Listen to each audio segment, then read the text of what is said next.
Salut à tous et à toutes, c'est Hammer, et aujourd'hui on se retrouve pour une série de vidéos qui va concerner le modding sur un jeu parmi les Total War qui se nomme, enfin du moins qui s'intitule Rome 2 Total War. Tout d'abord, avant de commencer et de s'attaquer directement à la création de mods, etc., il va y avoir quelques petits prémices auxquels je vais vous expliquer, etc., etc. Tout d'abord, dans cette première vidéo, la notion de mode, qu'est-ce que c'est? C'est-à-dire c'est une modification d'un jeu. C'est une modification d'un jeu, généralement créé par une communauté, par des fans, etc.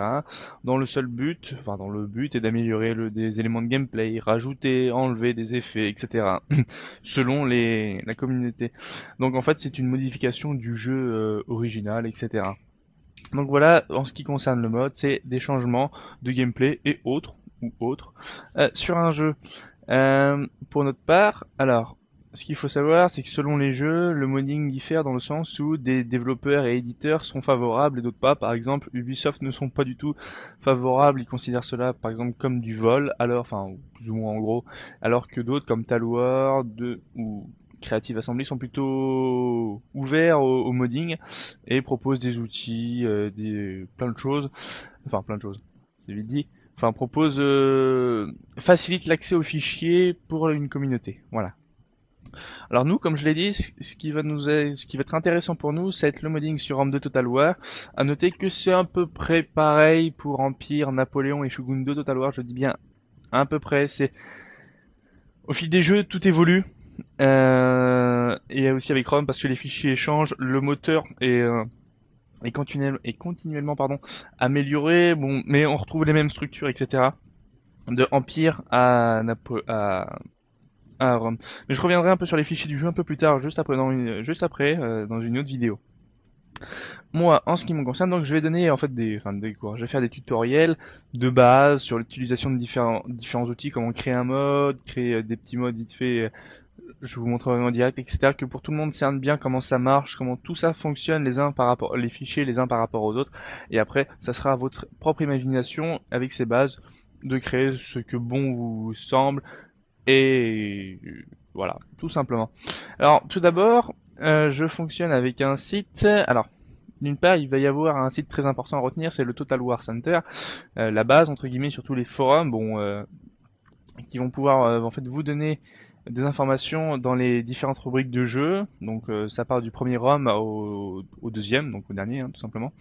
Et donc vous avez donc la possibilité dans les modifications et hosted modifications de trouver différents modes intéressants. En gros, dans les hosted modifications, c'est quasiment ce qu'on appelle les conversions totales, c'est-à-dire un mode changé, enfin un mode qui a été créé qui change limite le jeu de A à Z.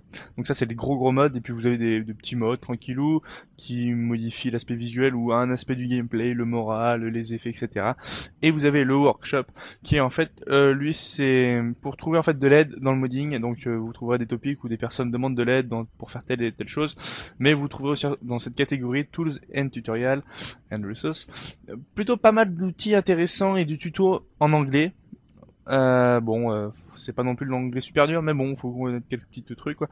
Et donc, c'est vraiment très utile, ce site. C'est vraiment, quand vous faites du modding, quand vous commencez ce site, c'est aussi le site de référence et c'est la base. Et l'idéal, c'est d'avoir un assez bon niveau en anglais.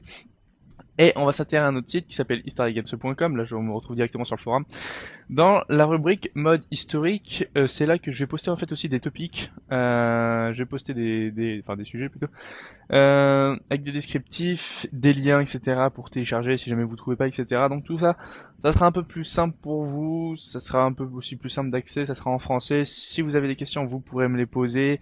Vous pourrez aussi faire des critiques. Argumenter s'il vous plaît, parce que bon, si c'est nul, bon, ça m'intéresse pas, certes, mais pourquoi, enfin, si vous avez envie de le dire, pourquoi, etc. Soyez un petit peu logique. Je peux vous aider si des mods ne marchent pas, etc. Mais ça demande aussi un minimum de retour, donc bonjour, salut, merci, etc. Je fais ça sur mon temps libre, donc c'est aussi sympa de rester poli, etc. Donc tout va marcher, en tout cas pour moi, sur ma chaîne YouTube, hammer.3d production, et History Games sur ce forum, sur cette catégorie, vous verrez, là je l'ai pas encore fait, mais ça va être bien organisé, etc. Vous allez voir tout ça dans quelques heures. Voilà.